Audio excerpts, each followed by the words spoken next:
Welcome everybody, Wilde Willy here, and we are on the Elden Ring, the Convergence Mod today.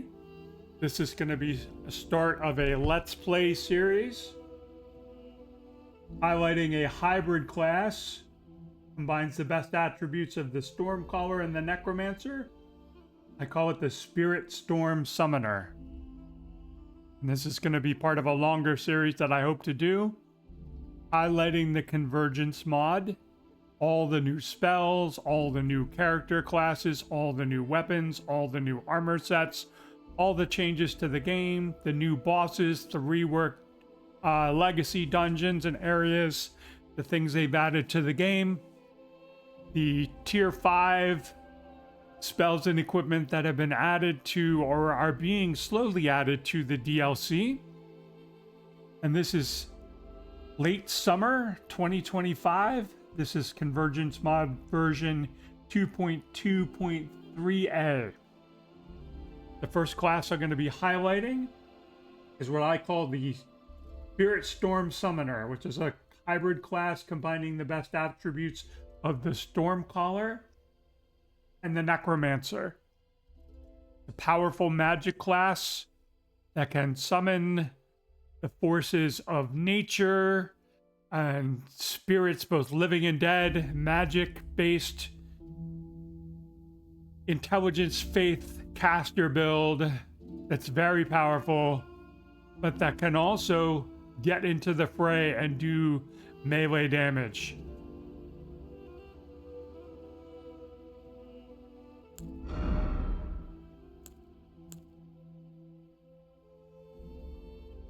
We're going to pick things up in the Sanctuary of Lost Knowledge.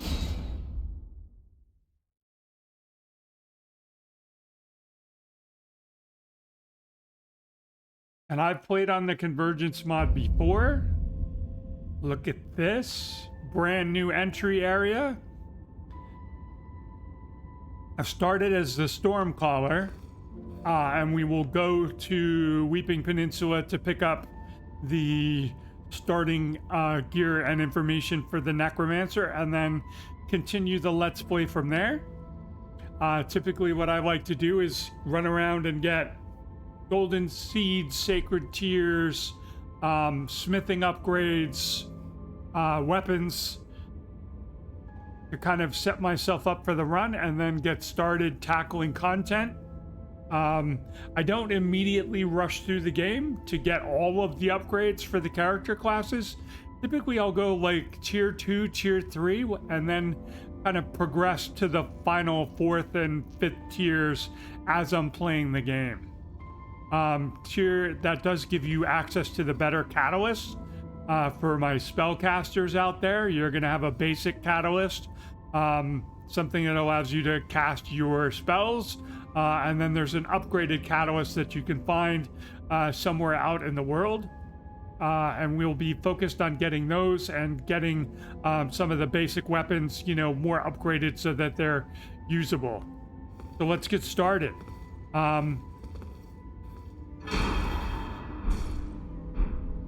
There's our Flask of Wondrous Physic, the crafting kit. I believe when we get out into the world, we will start out with Torrent. We don't have to go get Torrent. Here's the Sanctuary of Lost Knowledge. Lies a wealth of information regarding many of the changes to the lands between and the Realm of Shadows. Once you touch the Golden Barrier and depart the Sanctuary, you can return here at any time from the lectern on the 2nd floor of the Round Table Hold. Memory can be fleeting, but the knowledge housed here will persist throughout your journey should you ever wish to revisit. Erdtree Waygates. Waygates found at minor Erdtrees can be used to travel instantly across the world. Defeating a Portal Guardian at the Waygate will enable travel to any other Erdtree Waygate. You can only pass freely once both Portal Guardians on each side of the Waygate are defeated. And this is another reason why we go to the Weeping Peninsula first. There's an Erdtree avatar that we can defeat there that will open up that portal system and allow us to start traveling around the map once we're strong enough to defeat the guardian that's on the other side. From the moment you depart the Sanctuary of Lost Knowledge, you have access to the Round Table Hold, and additionally have no need for key items or great runes to access the following locations. The Academy Array of Lucaria, the Dactus Rolled and Secret Medallion Grand Lifts, Lindell Royal Capital, the Forbidden Lands, or the Frenzied Flame Prescription. That means, we can just ride on up to the Dactus Lift from Liurnia and take it on up to Altus. We don't need to go and farm the two halves of the Dactus Medallion anymore. You also leave provided with several important tools before you can leave the Sanctuary: the Flask of Wondrous Physic, the Spectral Steed Whistle, the Whetstone Knife and all weapon affinities, the crafting kits and all recipes, all talisman pouches, and all Lands Between and Realm of Shadow maps. So there are no more map fragments. You have all 4 talisman pouches. You can craft talismans using like enchanted remnants, heirloom remnants, warding remnants, I think are the 3 that immediately popped in my head. There might be one other class, and we'll get to that. Crafting kit and all recipes. This is a really nice change, I think, from the base game. Instead of having to run around and find various cookbooks in order to be able to unlock crafting recipes, they're all right here, which is, I think, encourages a lot more experimentation. Typically in the base game, I just go by Limgrave to grab the Beaver cookbook so that I can craft sleep pots, and I call it a day. I really don't do any other crafting, except for maybe gold pickle fowl feet. So as I mentioned, we already have Torrent, and we have our Flask of Wondrous Physics. When we go through the gates and defeat the various avatars, we will, you don't get Wondrous Physics. You get crafting materials when you defeat these avatars that you can craft into. Like if I defeat the Erdtree avatar on the Weeping Peninsula, it's gonna drop a couple of crafting items, which will then allow me to craft various physics tiers. So for example, I could craft the int and faith one, or the strength and dex one, whatever you feel like crafting once you get those materials. So let's move on. Encountering or defeating powerful enemies will update your map with completion markers that you can use to gauge what you've done and where you've been.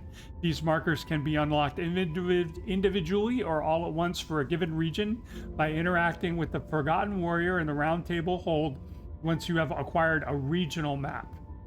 Regional maps, once you defeat certain bosses, like Godric the Grafted in Stormvale Castle, when you defeat him, you'll get a regional map, and it just shows all the bosses. And another fun feature is if you kill them, it like puts a little skull marker on them. Whereas otherwise the boss would appear once you've killed, did I kill that boss? Did I go there? You'll be able to see that on the map. Regional maps are found by defeating at least one of the most powerful foes in an area, such as a demigod, keystone bearer, or legendary foe. So there are a couple different ways that they can drop now. I think it used to be more tied to just one boss, although that might vary by region. And as you can see, as we're going around talking about these things, once I have interacted with it, it goes from white to gold. Scadu fragments and revered spirit ashes have been removed from the realm of shadows. The blessings have been replaced with shadow smithing and shadow somber stones.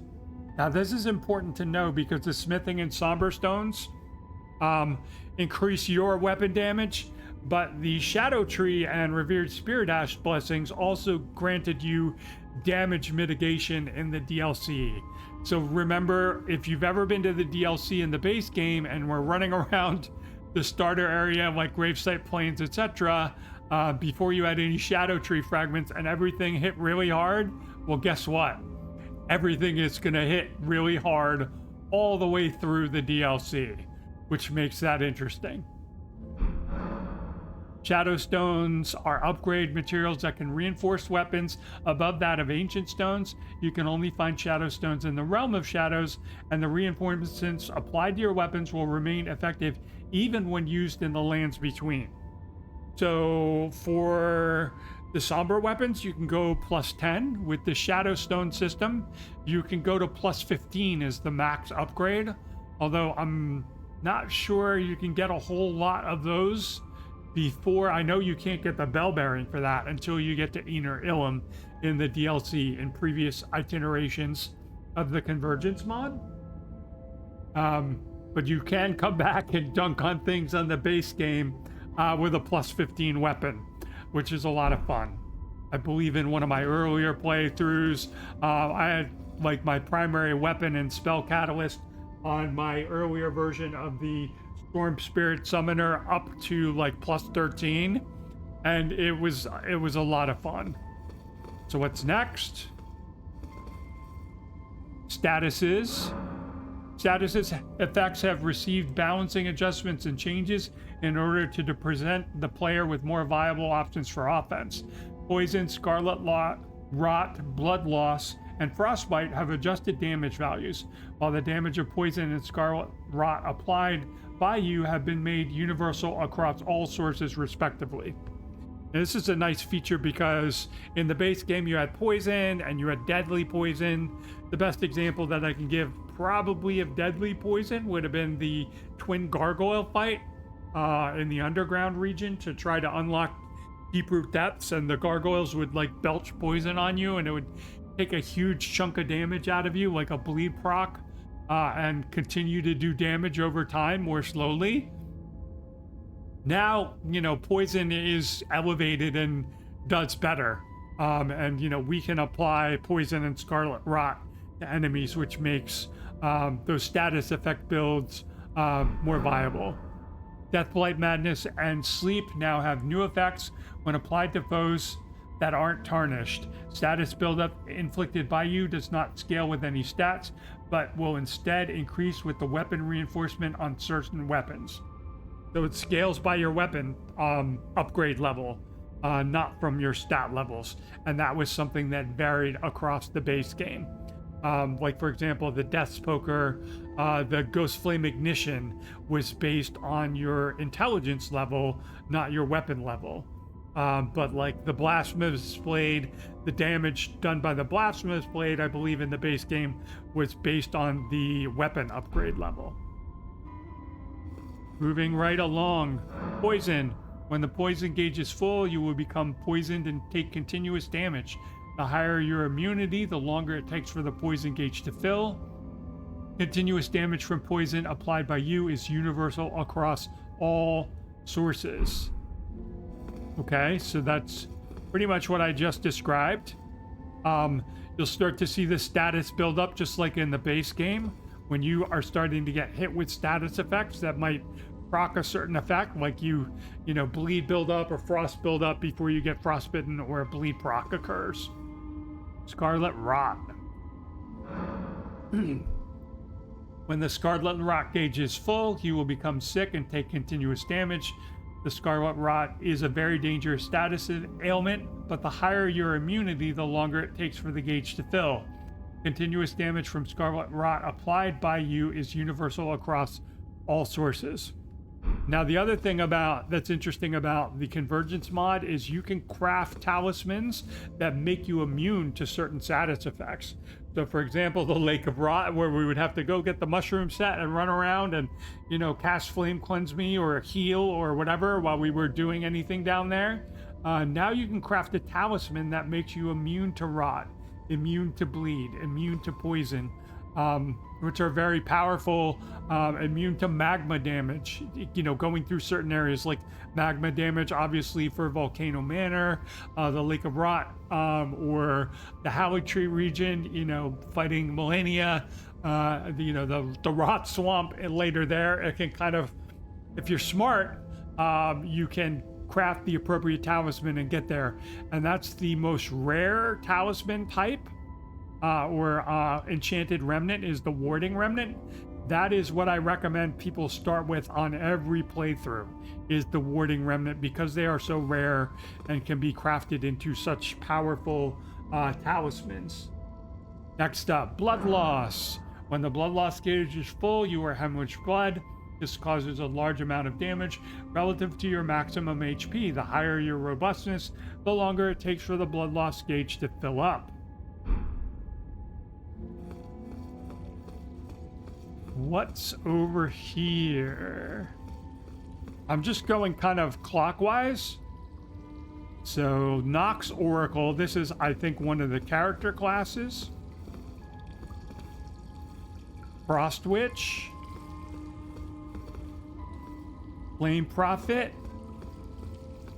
And this might be referring to kind of like Rend and Concussion, Bestial Devout. When we find one of our classes, either the Necromancer or the Stormcaller, I'll stop and read. Dragon Cultist Current. It's like unique effects to particular classes. Godskin Celebrant, Soulburn, and Soul Annihilation.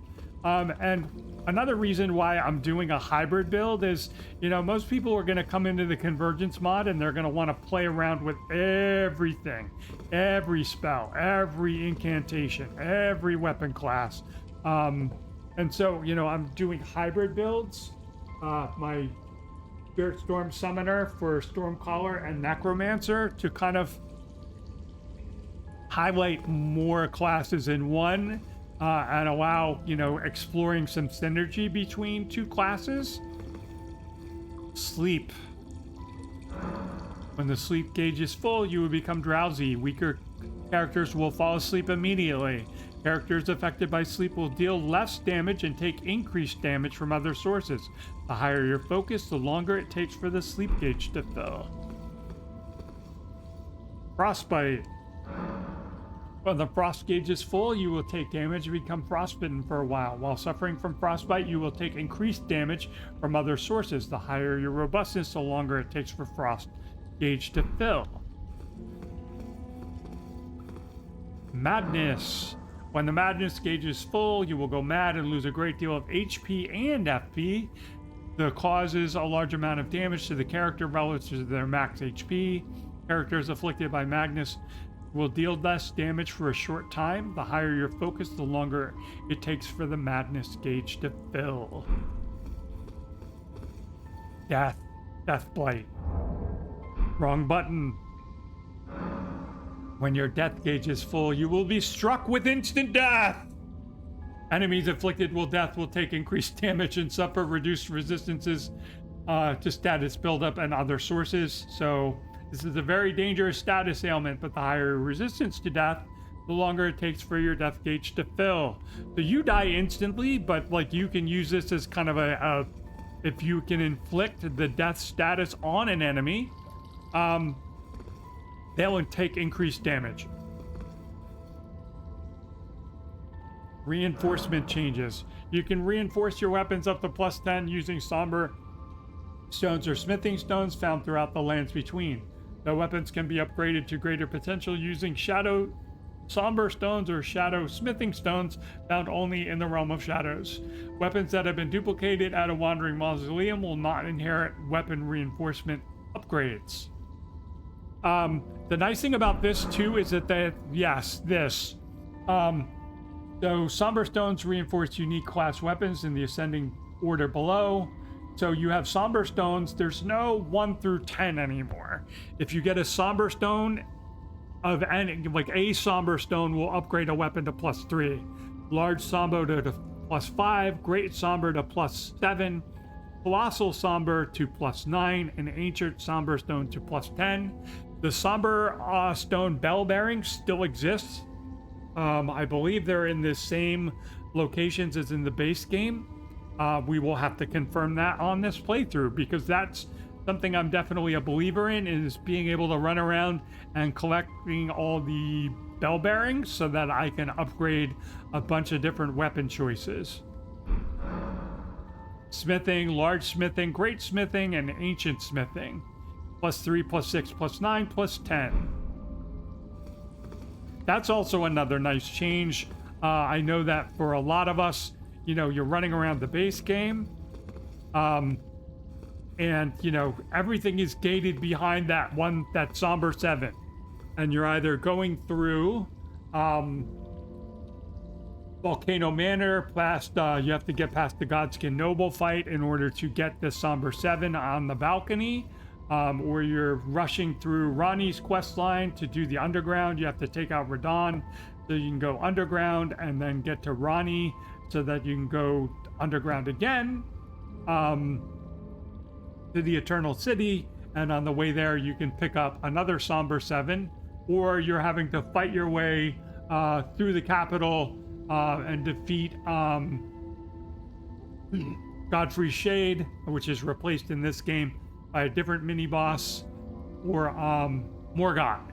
You have to beat Morgott in order to gain access to the mountaintops of the giants, where you can also get somber 7s.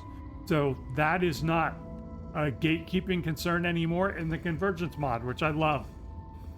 Spell catalyst changes. Catalysts like staves and seals have affinities representative of the spell class that the catalyst is most suitable for. Affinities reduce the damage of spells if the affinity of the catalyst does not match the damage type of the spell used. So that means you can use any spell catalyst to cast any spell or incantation. However, certain ones, and we'll see it, you know, I'll be able to show you on this character class when we get out into the world, certain spell catalysts, staves, seals are going to do better with certain spell types that have synergy with it. Affinity details can be found in the extended description for each catalyst. Press S to read the extended description while in the inventory menu. Catalysts have 2 tiers of effectiveness for affinities, lesser and greater. Greater affinity catalysts have superior scaling to lesser affinity catalysts of the same type. The scaling of effectiveness for catalysts is denoted by the letter grade ranging from E to S++. And you definitely want to get your greater catalyst if you're doing any type of spellcaster build that has a catalyst.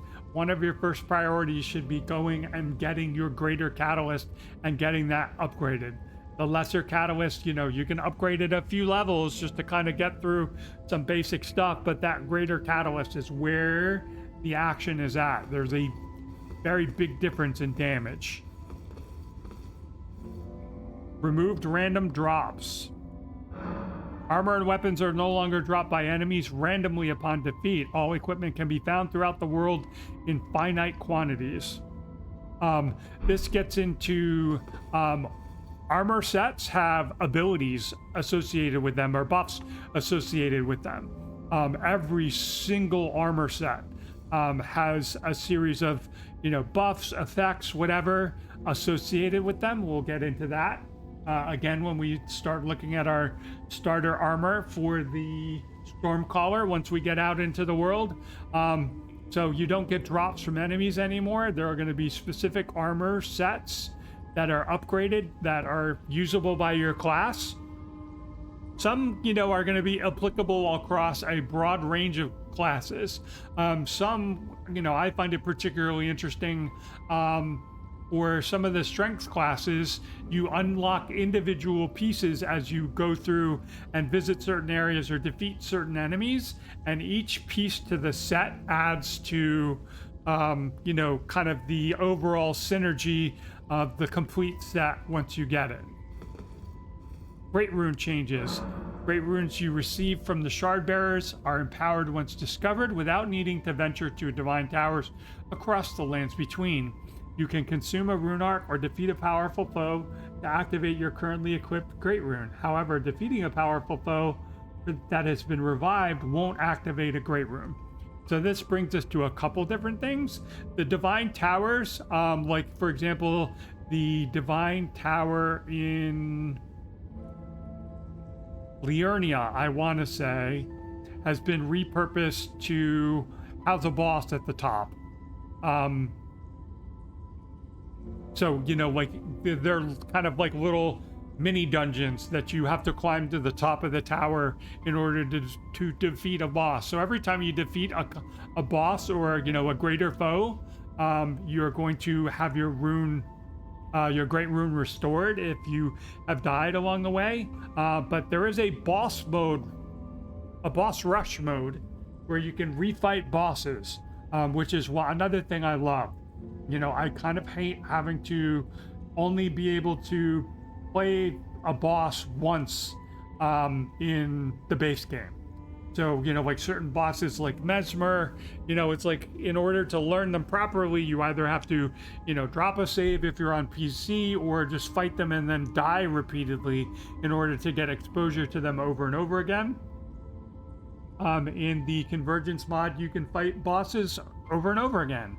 And although they won't restore your Great Rune, if you defeat them in the boss rush mode, you can farm them for runes, which is a lot of fun. If you want to, you know, spend some time leveling up your character and, you know, fight a boss over again to better learn its moveset, you can do that in the boss mode here. Great Runes, when active, will remain active until death or removed. Equip Great Runes from the Great Rune menu at any site of grace. Weapon duplication. Weapons can be freely duplicated in the altars of wandering mausoleums throughout the lands between. You can duplicate up to 2 separate held weapons at once per mausoleum. Once you've used a weapon duplication at a wandering mausoleum, you will not be able to duplicate weapons at the mausoleum again. That's nice. Like, so for example, if you wanted to do a dual wield curved sword build with the Wing of Estelle, you only get 1 Wing of Estelle per playthrough, so you would have to go to New Game Plus in order to get another one. Now apparently we can duplicate them, you know, at a mausoleum, just like you can duplicate a remembrance. Bow damage logic. Wrong button again, that's the exit one. Bows and similar ranged weapons inherit the damage type of ammunition used. All damage types available for ammunition will scale with stats universally. So this allows for static effect builds with bows. You know, you can poison arrows, rot arrows, whatever. And the projectile is gonna, you know, scale the damage. I mean, you can scale up your bow, and then the ammunition that's used.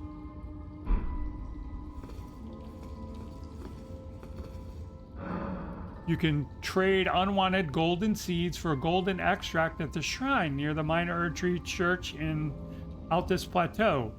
Imbibing a golden extract will fully restore your HP, FP, and Flask of Wondrous Physic upon use, but you can only carry 1 at a time. Okay, that's interesting and new. Golden seeds and sacred tears, you don't need to get multiple upgrades of them. It's basically 1 sacred tier equals 1 flask upgrade. 1 golden seed equals 1 flask charge upgrade. So that's a nice change. You don't have to be running all around the world grabbing multiple golden seeds. Now, when you grab extra, you can turn them into a consumable. Kind of like Scorpion Stew in the DLC. You can only have 1 at a time. But, you know, it's like, you know, like the description said, it's pretty powerful. Restores all HP, FP, and it restores your flask. So that would be interesting in an extended boss fight. You could restore your flask and get certain effects again. All right, what's next? Sacred Ward. You can trade unwanted sacred tears. Okay, so that was for golden seeds. So for sacred tears, you can get sacred wards at the shrine near the Minor Erdtree Church in Altus Plateau. Consuming a sacred ward will grant death ward, preventing you from dying once, but you can only carry 1 at a time. So basically you pop that if you think you're about to die, and you get a cheat death effect. What are these? Convergence Twitter, Convergence YouTube. Definitely worth visiting. Convergence Discord. I like these, you know, communication tools, figure out what's going on. Convergence Patreon if you want to support the mod. The mod is free. I have been a Patreon in the past. I will make another donation again.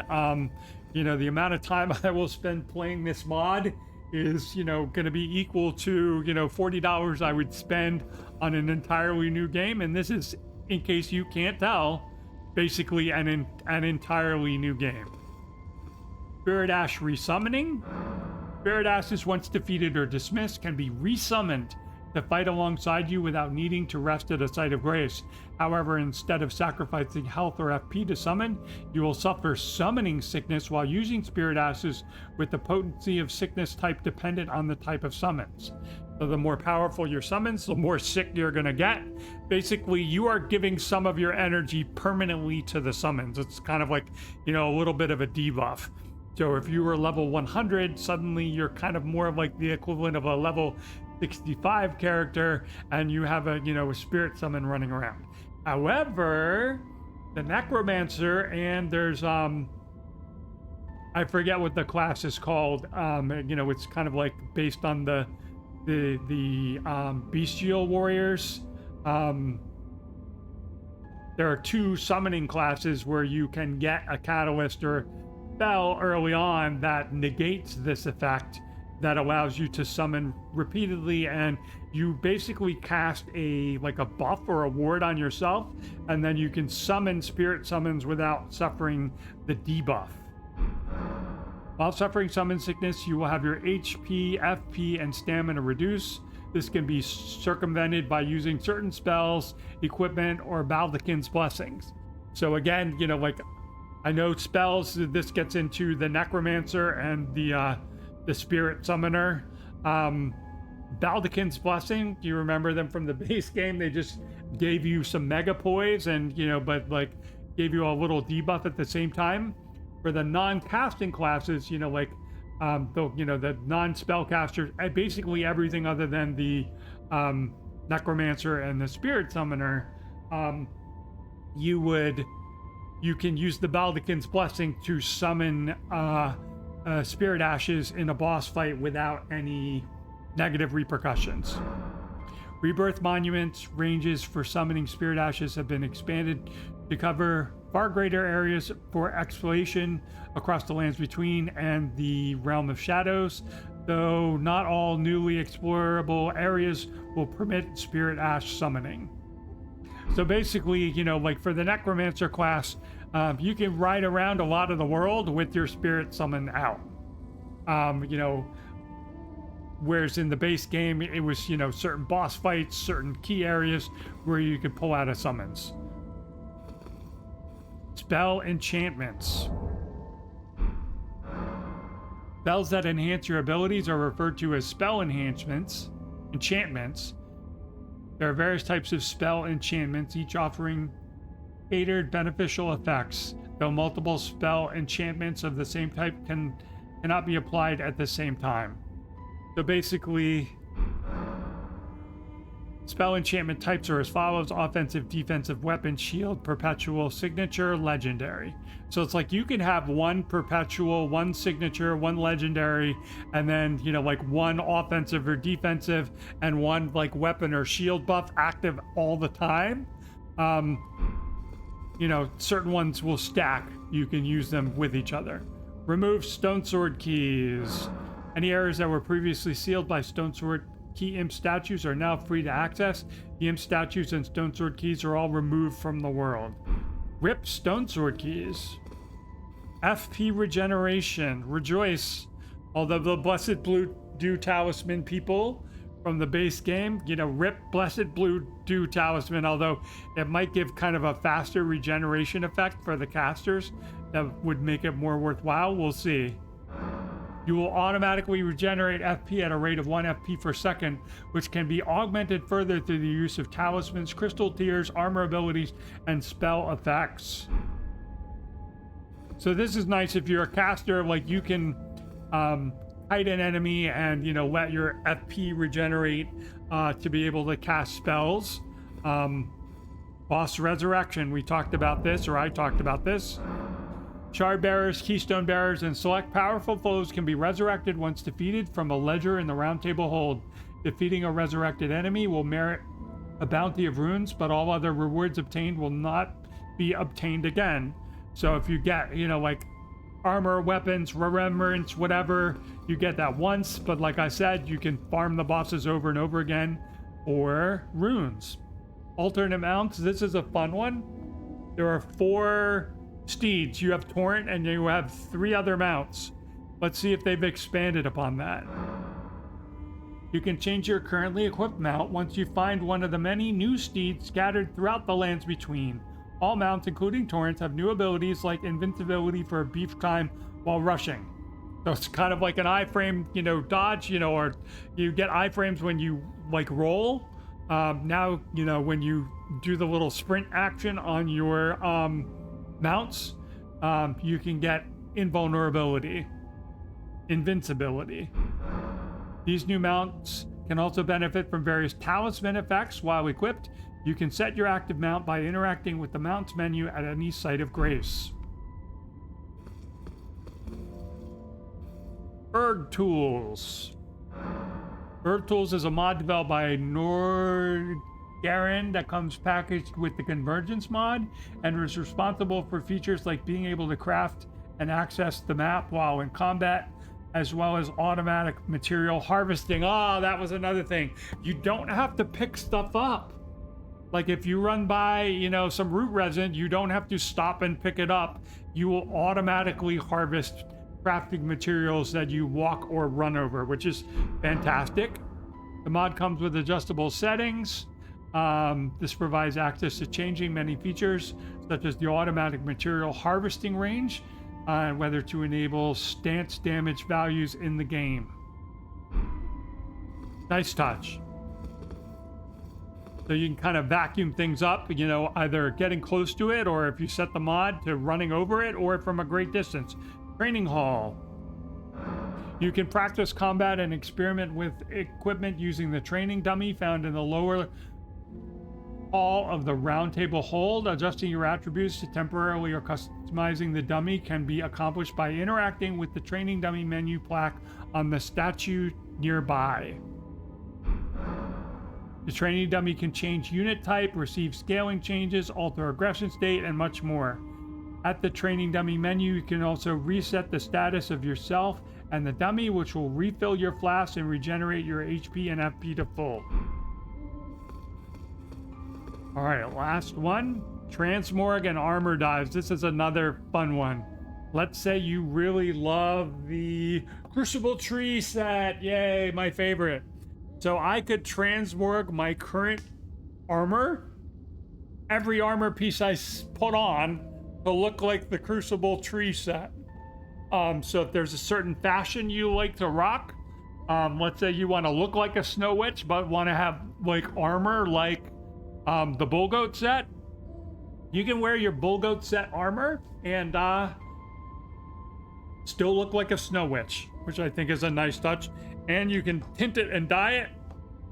This is fun for the weapons because it gives kind of a ghost flame effect, where you can, kind of make it look like it's flaming or glowing or whatever. We'll get into that a little bit at some point, but just a nice touch.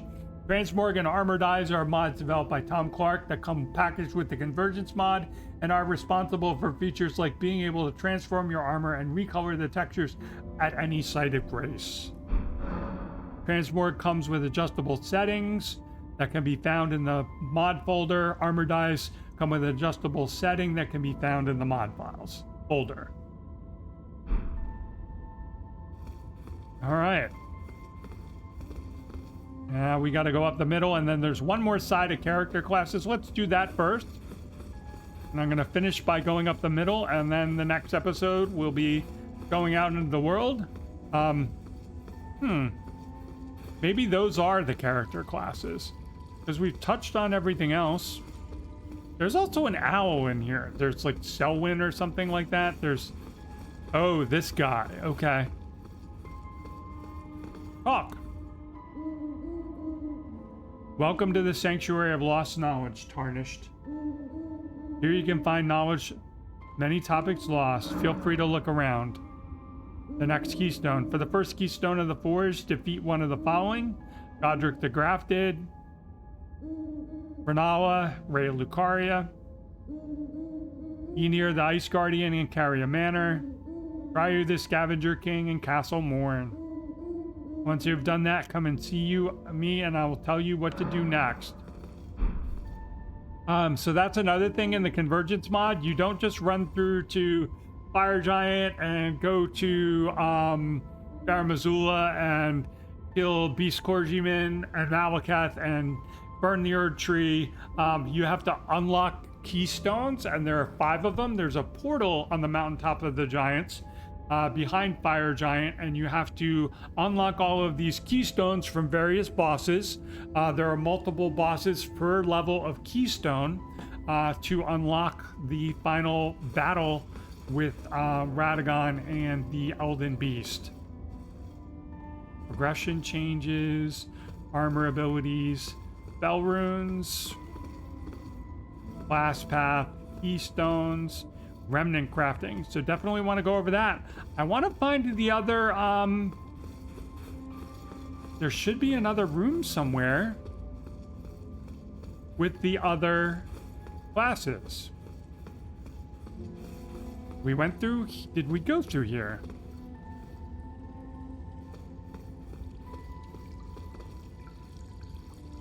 One, two, three.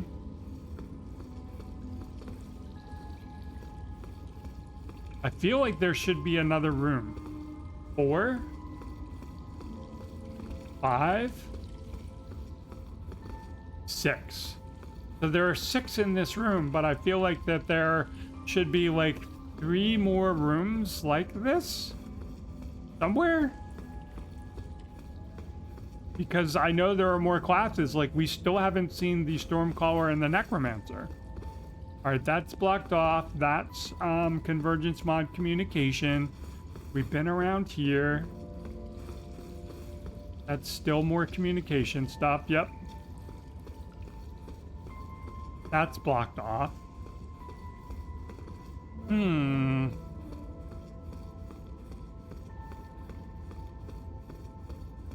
Well, I know that for our 2 classes, we'll be able to read about them when we pick up their starting equipment out in the world. Basically, when I get out, I have a pretty good idea where the Stormcaller is going to spawn. It should be just kind of south of Stormvale Castle. Down kind of where to the northwest of where the Everjail was with the very first Crucible Knight in Limgrave. So let's just finish up in here. And then next episode, we will head out into the world. And when I'm out in the world, you know, I'm going to try and keep episodes around about 30 minutes. This one's a little long since it's the intro. Spell runes. Spell runes are unique, class-oriented consumables that can be used to obtain spells respective to the class of the spell rune. Upon using a spell rune, it will be award you with a collection of spells relative to the strength of the tier of the spell rune used. Spell runes come in 6 ascending tiers.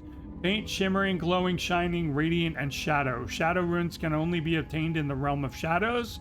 So this is the tier system for your spells. Like earlier when I was talking about your spell catalyst, your seals, and your staves, you know, there's a lesser and greater variant. The spell runes, like when you first start with any spellcaster class, you will have the spells with the faint rune equipped. And you can run around and find the starting area. That will be one of the things I'll be trying to do in this Let's Play, is figure out where all the starting areas are. I remember some. I don't know if they've changed. And, you know, get the basic runes. And then it'll tell you about the path that you have to follow to get the, you know, the ascending spell runes for your class, or any other class for that matter. And then, of course, the shadow runes can only be found in the DLC.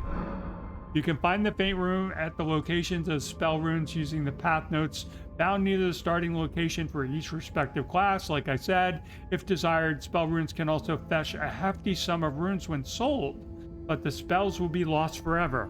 Okay. That's never happening. I know where to farm, so I'm not worried about that. What do we got here? class path. This is what I was talking about.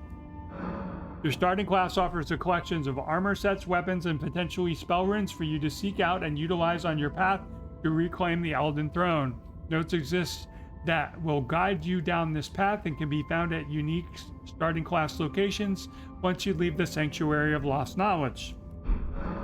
Path notes describe where to find armor sets and spell runes when available. Weapons notes describe where to locate weapons and spell catalysts best suited for your class. These notes can be read in the Notes tab of your inventory menu. Press X while in the extended description of the inventory menu. Keystones, we talked about this.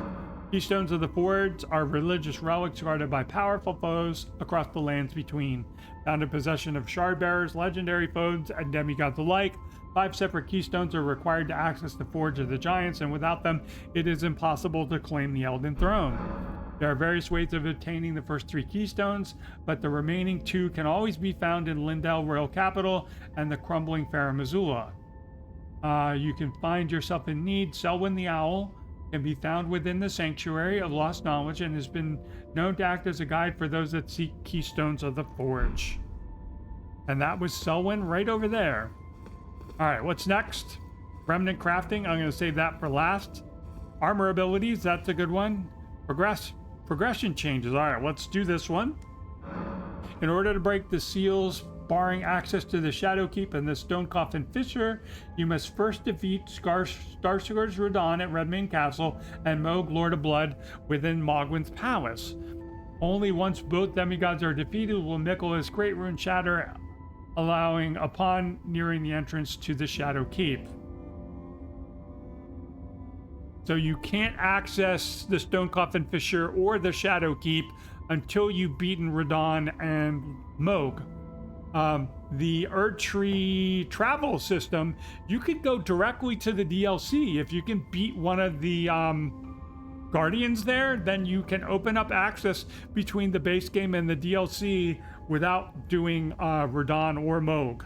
However, like the note says, you'll be limited from going to certain areas. Crumbling Farum Azula is no longer accessed or igniting the Fort of the Giant. Instead, you must gain entry either way through the use of an imbued sword key at the Fort Belfry's Waygate, Crumbling Lands, in Liurnia. Use the ancient spark found at the Sanctum Undercroft beneath the Beatshield Sanctum in Dragonbarrow. So now there's a boss arena behind the Beatshield Sanctum in Dragonbarrow. You go down and you fight a gargoyle, and there's like a what did they call it? The Ancient Spark. You can also get imbued sword keys. I know where 2 of those are. I believe there's kind of one in some of the early Legacy dungeons. I want to say there's one in Stormville Castle. I don't remember where that one is or how convenient it is to get to. There's one in Raya Lucaria that I'm pretty sure I know how to get to. And there's another one in Castle Morn, which is now a greatly expanded Legacy dungeon that I also think I know how to get to. And then I don't know where the other one was. I think, if you remember in the base game, there's the one imbued sword key that you can use to take you to the upper area of Farum Azula, where you drop down and you fight a few beastmen, I think maybe 4 total, 3 or 4, and you grabbed a talisman and that was it. Well, now if you get to this area and you drop down, there's a path that you can use to progress to get all the way down to Crumbling Farum, which is nice. Not true parkour. There's definitely some, if you miss this jump, you will die type of thing going on. But it's an interesting new mechanic to get to Farum other than defeating the fire giant. The Moonlight Altar and Estelle, Natural Born of the Void, are no longer accessed through the Glen Cloister at the end of Lake of Rot. As the stone coffin has been removed, to gain entry, you must rest in the stone coffin, one located at the edge of Nameless Eternal City in Deep Root Depths, and the other within the depths of Celia Crystal Tunnel, access through Celia, Town of Sorcery in Caelid. So the Celia Crystal Tunnel is kind of like an add-on area to the Celia Sorcery Town. It's, you know, kind of been reworked into, I wouldn't quite say legacy dungeon status, but you do have to kind of work through those areas together. And there is like a new area that you have to go through, you know, full of gravitational enemies and a couple areas of rot, and NPC invaders and whatever, in order to even get into the Sellia Crystal Tunnel. So that's interesting. And the stone coffin in Deep Root Depths, that's the same one that if you access Deep Root Depths and you get to the Nameless Eternal City, Site of Grace, once you know, go to the edge of the kind of waterfall there, that's the stone coffin there. That'll take you to Moonlight Altar and that upper plateau area. All right, last one. Nope, two more. And then we're going to wrap up this episode. Sorry, it's a long one. Armor abilities. As I mentioned before, all armor provides passive bonuses while worn, such as stat and damage increases.